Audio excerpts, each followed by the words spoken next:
Okay, thank you for joining us for today's webinar on access control, simplifying vehicle detection.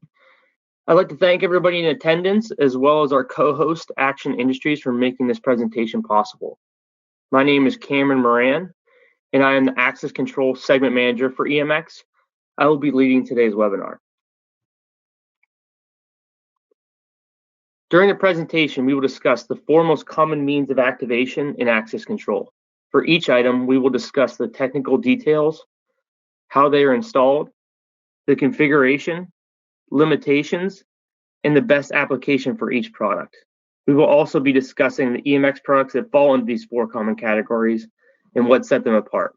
All of the items discussed today are available for purchase through Action Industries. Following the presentation, we will have a Q&A session to answer any questions you may have. Please hold all questions till the end, and those questions will be done in the chat. Overview: simplifying vehicle detection. The four methods of vehicle detection that we will discuss today are: 1. Free exit probes. These are often shaped like a wand and buried next to the driveway. This technology is meant to detect vehicles in motion, but will not detect static or presence. 2 is induction loops with detectors. So an induction loop consists of wire coiled to form a loop. Size of the loop, the number of turns of the wire, and your detector sensitivity will all play a factor in your detection zone. Installation typically consists of 9 saw cuts and would require a vehicle detector. This is the most common means of activation, primarily due to the age of the technology and the installer's comfortability with it. Number 3 is magneto-resistive detectors. These detectors offer similar capabilities to induction loops while cutting down substantially on the installation time and hassle. They require only a single cut and make for a much cleaner install. Lastly, we will discuss microwave overhead motion sensors. This system is most prevalent in the overhead door market, but is becoming more and more popular in the automatic gate industry. These systems offer the simplicity of probes with the added benefit of discriminating traffic based on size and have the ability to reject cross traffic. So first, let's take a dive into free exit probes. So this system detects moving ferrous metal within a magnetic field, and it will not detect static objects. This system consists of a single buried probe that would tie into activation on the door or gate operator. This system is ideal for free exit applications, as it would not have the ability to discriminate vehicle size or vehicle directionality. Because we are looking for moving ferrous metal, detection is highly dependent on the speed and mass of the vehicle it's detecting. So the idea there is it's going to see a motorcycle much differently than it's going to see a car, and the speed of those objects would obviously change things as well. The environment in which the probe is installed can also play a factor in detection. This makes choosing a probe with a sensitivity adjustment very important. Having the ability to fine-tune the probe to ensure proper activation is key to a successful install and a happy customer. Typically, the adjustment is made at the probe itself. This can be problematic when future adjustments are required. All right, the unit at that point would need to be dug up, opened, adjusted, and then sealed back up and reburied. A product like the VMD 202, which you see pictured here, has the ability to make those adjustments at the control box via a removable remote. This would make the initial install much easier, as well as any change that need to be made down the road, because you're able to install the probe, test it, and then make the adjustments as needed, and not having to kind of guess it and install it fully before you can do that testing. Probes are ideal for solar applications due to their low power draw. The VMD in particular offers the lowest of its kind at 70 microamps. All right, next up is induction loops. So induction loops consist of 8 saw cuts to create the loop with an additional cut for the lead wire. They're typically rectangular in shape and can range in size from 2 foot by 6 foot up to 6 foot by 12 foot. Installers are able to create these loops on site or can rely on a preformed version like the ones EMX offers today. Any loop is dependent on a vehicle detector to read that loop's detection and relay that input to the control.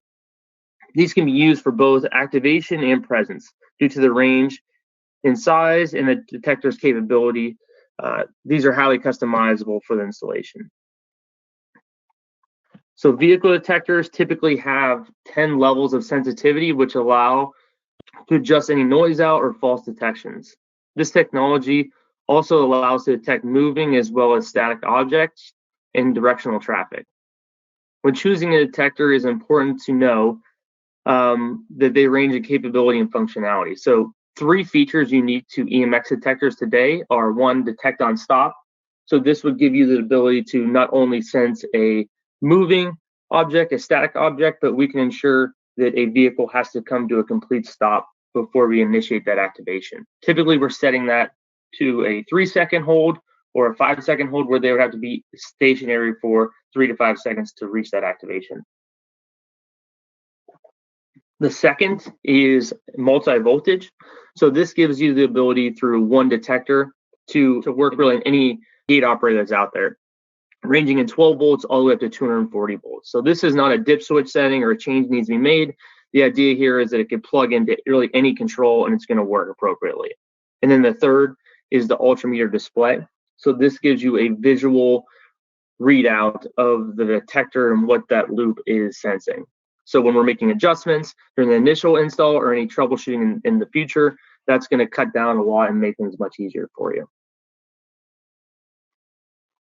All right, as we discussed earlier, though they are labor intensive install, they are known for their reliability if installed properly.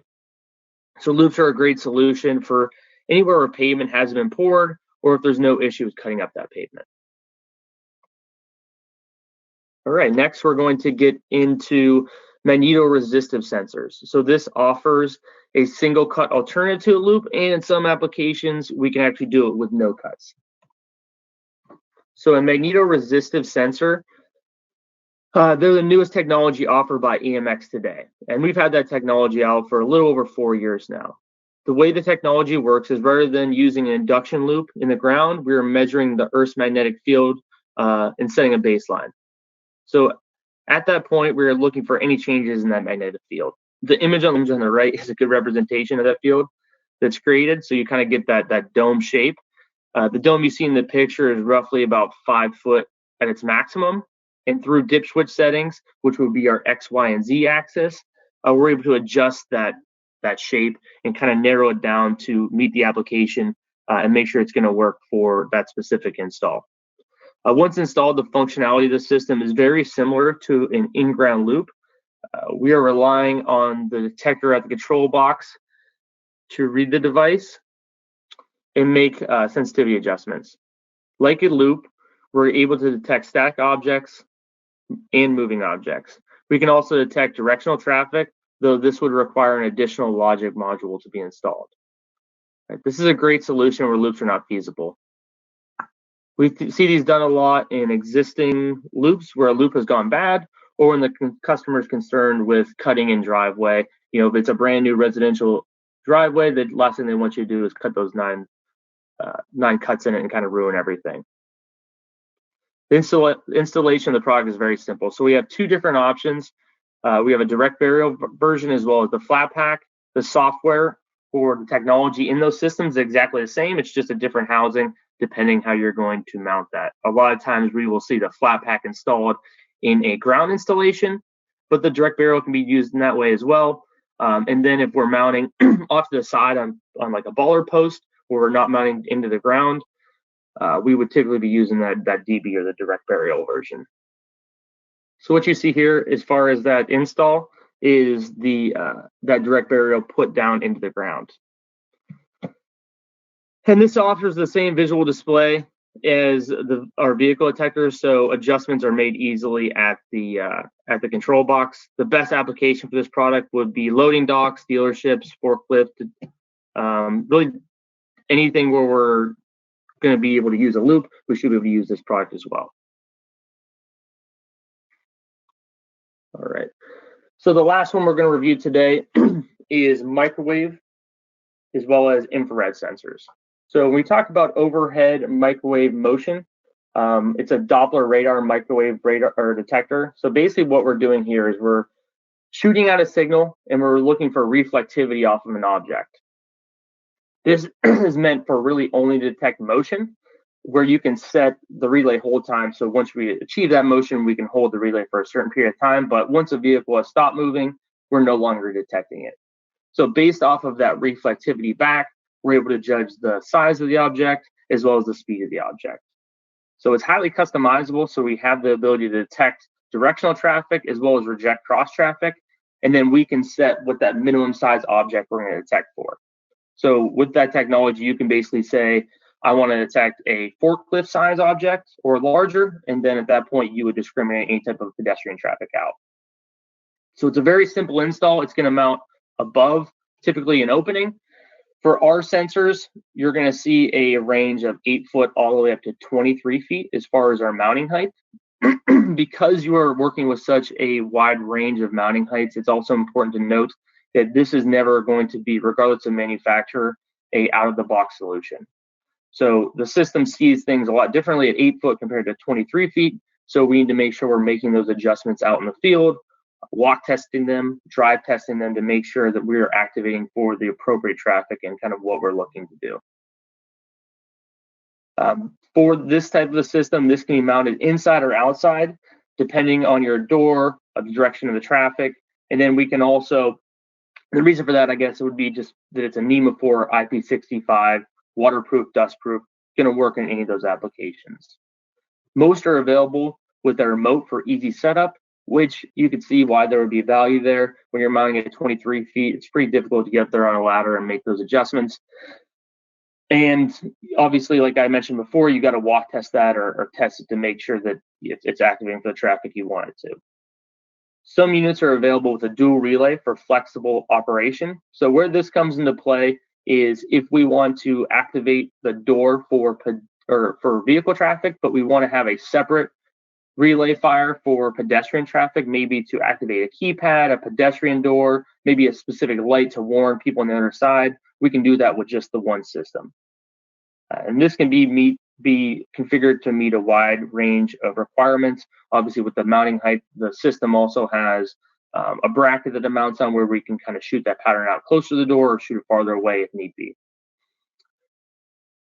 We also have a functionality of IR presence in our sensor, the EMX OWL.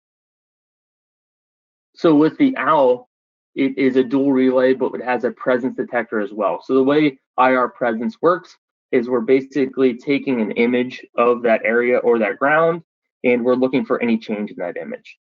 Think of it similar to like the kid's toy with the pins where you can kind of map your face, map your hand. It works similar to that. So if something comes into that pattern that's not supposed to be there, a stationary object, it's going to continue to detect that. So in a real world application, the way that would work is we would activate with the motion sensor, and then we would use that IR presence to hold that door open or hold that gate open while the object stayed there. So this is not a UL listed safety device. So this would go above and beyond anything you're using through UL. So you would still require your edges, still require your photo eyes, but it would also give you that additional safety. All right, cases in which we would use this, really any free exit application where you want more control. If you're looking to reject pedestrian traffic for security or energy efficiency, or directional traffic at a dealership, or if you're trying to use something like a free exit probe, but you want the ability to discriminate those traffics, this would work well. And then with that IR system or sensors like the OWL, we also have the capability of adding that presence. All right, so to review kind of what we talked about today, for free exit probes, we have our VMD 202. This is that probe that gives you the ability to make the adjustments at the control box rather than relying on digging things up, making changes, and have to rebury it. For induction loops, we have a full range of sensors and options in preform loops, as well as our detectors that have the ability to do detect on stop, the altimeter display, and the multi-voltage. We have the magnetoresistive sensors like our LRS with detector. So the way this works is similar to an induction loop, but it's a single cut or potentially a no cut solution there. Microwave motion sensors. So we have three options here. We have our Hawk 2. With the Hawk 2, this is a bare bones motion sensor. So typically we're going to install this. No changes really need to be made. We're really looking for any type of of traffic. So it's more of a free exit, similar to like what a probe would be. We're not discriminating traffic there. The Raven, which gives us the capability through two different relays to reject traffic as far as size, reject cross traffic, and set directionality. So we're only picking up traffic as it's moving towards the sensor or away from the sensor, depending on that application. And then the OWL, which also has everything that the Raven does, but gives you that IR presence or additional presence. And the last one we have here, which we didn't really discuss in the presentation, but it's ultrasonic. So this system is going to be used in our USVD4X as a motion sensor. We're going to mount this at more of like a 3 to 4 feet. And the range on this is 5 foot for detection range. So this would work well if you have a narrow or a predefined kind of path in which you're looking for activation, where you can get within that 5 feet. This would work very well. And again, these are all on Action Industries' website. So I would encourage you to go there and check those out. All right. And that is our presentation for today. I appreciate you all for attending. If for any reason you joined us late, or maybe some of your coworkers who were signed up were not able to attend, this is recorded, so we can send that out, and we'll be sending that out to everybody. My contact information is listed here. That's my email as well as my cell phone. So in the future, if there's anything that we can be doing to help you, any questions you may have, please feel free to reach out. And then we also have the Action Industries website there. So we will now open it up for some Q&A. So feel free to, if you have any questions, go ahead and type those in the chat, and we will make sure that we get those answered for you. All right, so the first question, what size cutout is needed for that single cut LRS? So what we always recommend is if you're making your saw cut to lay your lead line in, it basically where that flat pack, it's typically 2 saw cuts. So if you just make it a little bit wider for that specific piece, I would have to look up the exact measurements, but I believe it's a 1/2 inch in thickness.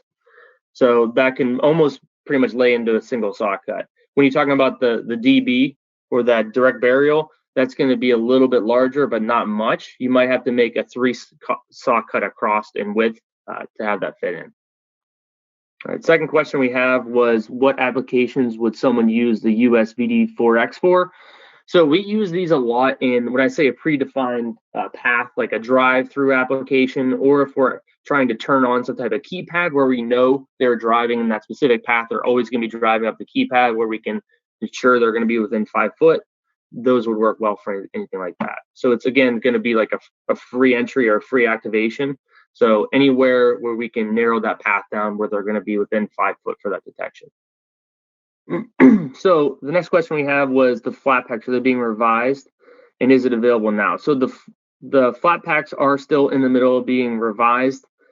We did some, basically looked for a new cable to make some adjustments there to make it more reliable.